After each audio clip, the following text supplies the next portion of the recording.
A paz do Senhor, queridos irmãos, tudo bem? Pastor Alcir Filho. Queridos, hoje é a última meditação da nossa série Raiz da Felicidade. Meditação de número 9, chegamos ao final das bem-aventuranças. E deixa eu iniciar já te agradecendo. Se você escutou, participou desses momentos, essa meditação até esse momento, eu quero lhe agradecer muito. E quero desde já pedir que você compartilhe. Passe para mais pessoas. Eu tenho certeza que essa palavra, essa série inteira, pode abençoar alguém. Eu quero lhe agradecer pela sua paciência. Você está ouvindo a palavra de Deus, está recebendo a palavra de Deus e quero lhe pedir para que você compartilhe com mais pessoas. Hoje nós vamos ver no final do texto Mateus capítulo de número 5, verso 11 e o verso 12. Diz assim: Bem-aventurados sois quando, por minha causa, vos injuriarem, vos perseguirem e, mentindo, disserem todo mal contra vós. Regozijai-vos e exultai, porque grande é o vosso galardão nos céus, pois assim perseguiram os profetas que viveram antes de vós. Amém. Hoje nós vamos finalizar falando sobre bem-aventurados os perseguidos por causa de Cristo. Amém. Essa mensagem aqui, esse momento é o ponto mais alto, é o ápice. Aqui, se você for lembrar um pouquinho, como é que caminhou até esse momento. Primeiro, nós somos chamados à humildade, a sermos pobres de espírito, e isso nos leva a sermos misericordiosos para com os outros. Nós somos quebrantados na presença do Senhor, nós choramos na presença do Senhor, isso nos leva a ser limpos de coração e enxergar a vida com outros olhos. Nós somos conformados com o plano de Deus na nossa vida, nós somos mansos. Isso nos leva a nós sermos pacificadores. Nós temos fome e sede de justiça. Isso nos leva a viver de uma forma justa, mesmo sendo perseguidos. Tudo isso a gente pode reunir, todo esse processo que o Espírito fez em nós, a gente pode chamar de caráter de Cristo. Nesse momento, quando a gente fala nós somos perseguidos por causa de Cristo, é porque existe uma evidência de que o nosso caráter tem sido transformado pelo Santo Espírito. E nós temos hoje o caráter de cristão verdadeiramente. O Senhor está moldando em nós a mente de Cristo, o caráter de Cristo. Ok. Só que o que acontece na prática em relação a isso? Tem um texto precioso, 2 aos Coríntios, capítulo de número 2, verso 15 e 16, que diz assim. Um momentinho. 2 Coríntios, capítulo 2, verso 15. Porque nós somos para com Deus o bom perfume de Cristo, tanto nos que são salvos, como nos que se perdem. Para estes, os que se perdem, cheiro de morte para a morte.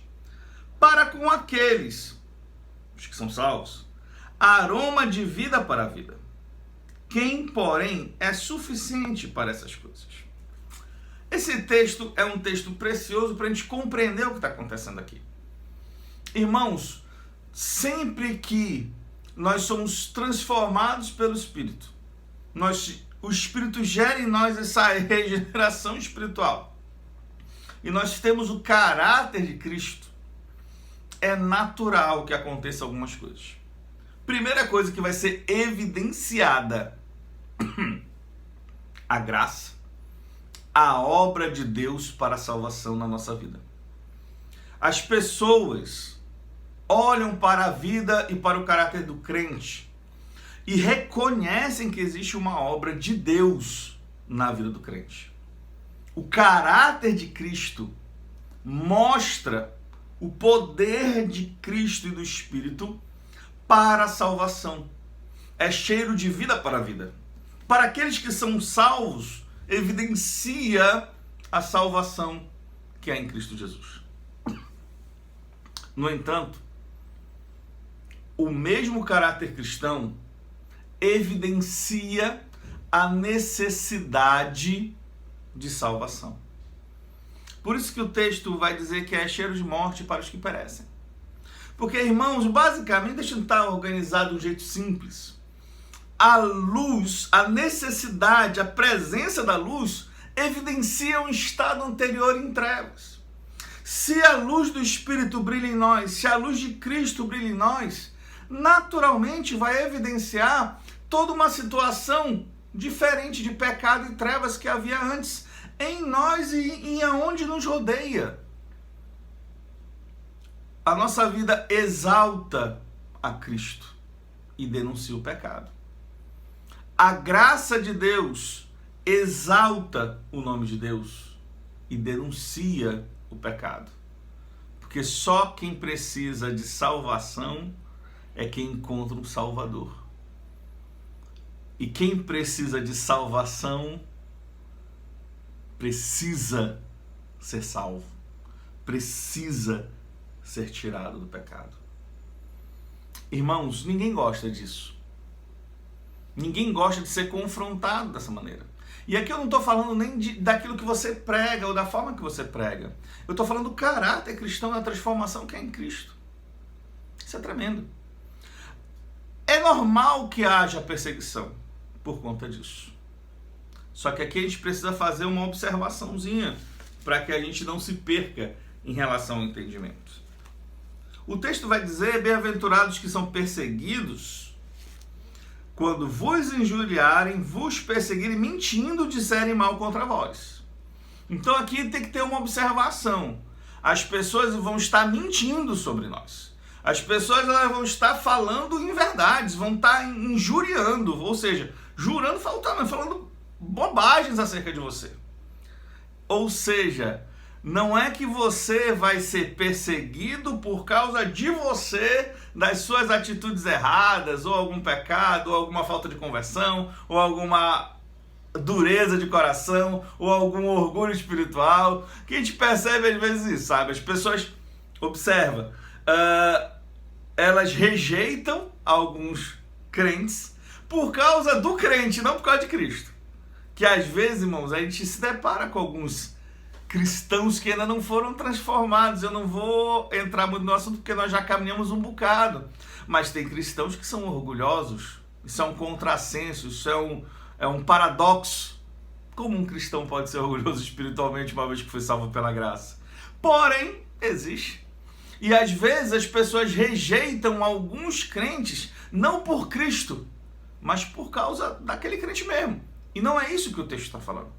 O texto está falando sobre aqueles que são perseguidos por causa de Cristo, por causa da obra que Cristo fez em nós, por causa da transformação e geração num caráter diferente que denuncia o pecado. A santidade denuncia o pecado. Se você é santo, a mera presença do Santo Espírito denuncia o pecado em volta da gente. Isso gera rejeição, irmão. Isso é normal que aconteça, desde que seja pela causa de Cristo e não por causa de você mesmo. Não por causa da gente mesmo. O estranho não é de ser rejeitado pelo mundo. O estranho é ser aceito pelo mundo. Porque assim, se existe um sistema que é dominado pelo mal, por Satanás, pelo pecado, e se nós somos chamados e estamos confortáveis e ninguém nos persegue e nós nos amoldamos completamente com esse mundo, aí é um problema, viu? Aí é um problema. Ser perseguido pela causa de Cristo, não. Agora, além dessa dimensão de o caráter de Cristo em nós, que de alguma forma leva com que as pessoas rejeitem a gente, eu preciso ler com vocês mais dois textos. O primeiro está em Filipenses, capítulo 1, verso 27 até o 30, eu vou ler.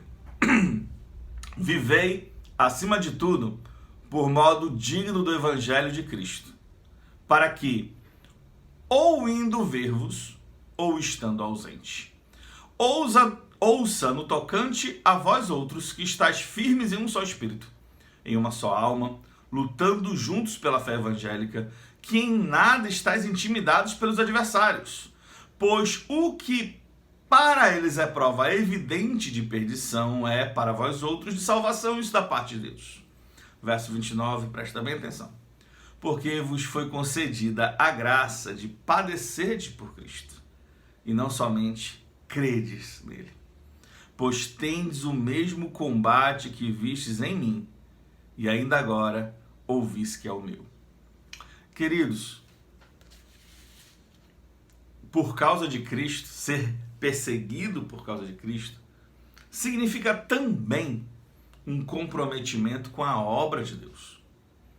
Se os nossos valores e prioridades estão alinhados à obra de Deus, ao reino de Deus, à expansão do reino de Deus, ao crescimento do reino de Deus, isso também pode nos gerar perseguições, intimidações, de N fatores. Porque não é de se estranhar que o inimigo das nossas almas se desagrade de uma vida dedicada à causa de Cristo. É normal que haja as perseguições. Mas isso que poderia nos causar algum tipo de preocupação, algum tipo de aperreio, não deve nos causar. Segundo aos Coríntios, capítulos número 4, verso 16 a 18. Por isso não desanimamos. Pelo contrário, mesmo que o nosso homem exterior se corrompa, contudo, o nosso homem interior se renova de dia em dia.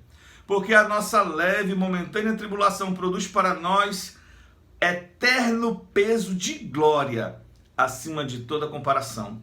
Não atentando nós nas coisas que se veem, mas nas que não se veem. Porque as que vêm são temporais, e as que não se veem são eternas. A grande realidade, irmãos, é que o Senhor nos direciona o olhar para aquilo que Ele chama de galardão, para a eternidade, para o peso de glória que há de ser revelada através da nossa vida, através do nosso serviço, através do nosso amor a Ele. A promessa é justamente essa. Para aqueles, todos aqueles perseguidos pela causa de Cristo, diz o Senhor, regozijai-vos e exultai, porque é grande o vosso galardão nos céus. Irmãos, o nosso Senhor, Ele sempre nos dará a justa recompensa daquilo que Ele permite que nós façamos para Ele. O nosso Senhor, Ele é galardoador daquele que os tem. O nosso Senhor, Ele nos chama para o bom combate e Ele nos promete gozo eterno na sua presença. A gente tem que exultar porque é grande o nosso galardão no céu, quando nós somos totalmente comprometidos com a causa de Cristo e quando nós temos o bom caráter de Cristo, mesmo que isso gere para a gente alguma perseguição. Precisamos entender que é normal que essa perseguição venha. Não devemos nos atemorizar dela. Antes, devemos nos alegrar, porque temos a oportunidade de servir, de dignificar de alguma forma a cruz de Cristo. De falar para o Senhor que, olha, valeu a pena Ele ter nos salvo. Porque a nossa vida agora toda é para dignificar aquilo que Cristo fez por nós e conquistou por nós na cruz do Calvário. E que certamente um dia nós ouviremos do nosso bom Senhor: servo bom e fiel, entra para o descanso que te está proposto. Queridos irmãos, muito obrigado por terem ouvido até aqui. Um abraço grande e a paz do Senhor.